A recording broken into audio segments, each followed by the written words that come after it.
এর আগের ভিডিওতে আমরা আলোচনা করেছিলাম 50 থেকে 55 দিনের ফুলকপির ভ্যারাইটির বিষয়ে। এই ভিডিওতে আমরা আলোচনা করব 65 থেকে 70 দিনের ফুলকপির ভ্যারাইটির বিষয়ে, যেটা আপনার লেটে ওঠে। যেটা আপনি আগস্টের 15 তারিখ থেকে যদি বীজ বপন করেন, তাহলে আপনার 65 থেকে 70 দিনের মাথায় যেটা আপনার লেটে ফুলকপি আছে, সেই ফুলকপিটার বিষয়ে কোন ভ্যারাইটিটা চাষ করবেন, যেটা চাষ করলে আপনারা 100% লাভবান হতে পারবেন। তো বেশি কথা না বাড়িয়ে চলুন শুরু করা। নমস্কার কৃষক বন্ধুরা, আপনারা সবাই কেমন আছেন? আশা করি সবাই ভালো আছেন। আমি আলোক মাহাতো, আপনাদেরকে agri point with Alok YouTube চ্যানেলে স্বাগত।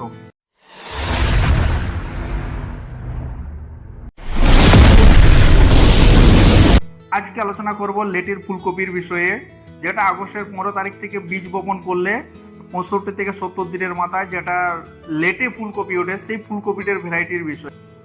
অনেক চাষি ভাই আছেন যারা লেটে ফুলকপি চাষ করেন, ভাবছেন এই বছর আপনারা লেটের ফুলকপিটা চাষ করবেন, তো ভেবে পাচ্ছেন না যে কোন ভ্যারাইটিটা চাষ করব, কোন ভ্যারাইটিটা চাষ করলে আপনারা ভালো রেজাল্ট পাবেন। তো আজকে আপনাদের কাছে এমন একটা ভ্যারাইটির কথা বলবো, যেটা চাষ করলে কিন্তু 100% লাভবান হতে পারবেন।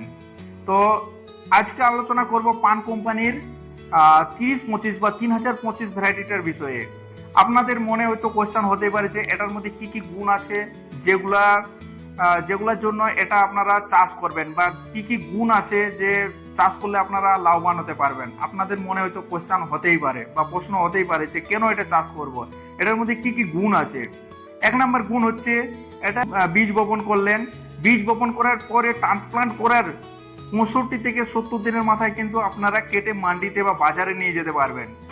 দ্বিতীয় নম্বর গুণ হচ্ছে, এটি আকর্ষণীয় গম্বুজাকৃতির মতো দেখতে, মানে নিচ দিকটা গোল হয়ে উপর দিকটা গম্বুজের মতো দেখতে হয়, এবং দুধ সাদা রঙের বা আপনার মিল্কি হোয়াইট যেটা বলে থাকেন ওই রকম কালার। এই জন্য এটার মার্কেটে কিন্তু প্রচুর ডিমান্ড থাকে।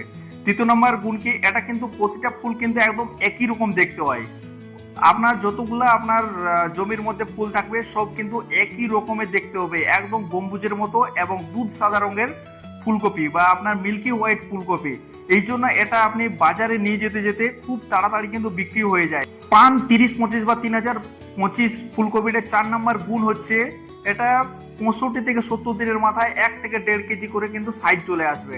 5 নম্বর গুণ হচ্ছে, আপনার এটা খুব শীত সহ্য করতে পারে। আপনি আগস্টের 15 তারিখ থেকে যতগুলা ভ্যারাইটির মানে কপি আছে, ফুলকপি আছে, যতগুলা ভ্যারাইটি মানে শোয়িং হয়, সবগুলাই কিন্তু গিয়ে শীতে গিয়ে ওঠে বা ঠান্ডার সময় গিয়ে ওঠে। তো এটা কিন্তু প্রচুর শীত সহ্য করতে পারে। অনেক ভ্যারাইটি আছে ওগুলা কিন্তু এত শীত সহ্য করতে পারে না, কিন্তু এই পান কোম্পানির 3025 যে ভ্যারাইটিটা আছে বা 3025 আপনারা যেটা বলে থাকেন যে ভ্যারাইটিটা আছে, এটা কিন্তু প্রচন্ড শীত সহ্য করতে পারে। এটা 6 নম্বর গুণ কি, এটা 6 নম্বর গুণ হচ্ছে, এটা কিন্তু পরিবহন, দূরের পরিবহনের জন্য খুব ভালো একটা ফুলকপি। এই যে পান 3025 বা 3025 ফুলকপিটা আছে, এটা আপনি যদি গাড়ি করে দূরের মার্কেটে নিয়ে যান, অনেক চাষি ভাই আছে এটা এখান থেকে দূরের মার্কেটে নিয়ে যায়, বা অনেক ট্রেডার কেনার পরে ওটা গাড়ি করে বাইরে নিয়ে যায়, এটা কিন্তু একটা ফুল নষ্ট হয়ে যায় না। এই জন্য এটার কিন্তু মার্কেটে প্রচুর চাহিদা।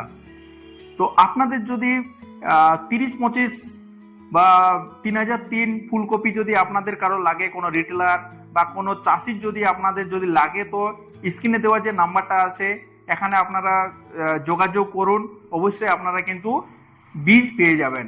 তো আপনাদের যদি ভিডিওটা ভালো লেগে থাকে, তো অবশ্যই লাইক করেন, কমেন্ট করুন, এবং পাশে থাকা বেল আইকনটি প্রেস করুন।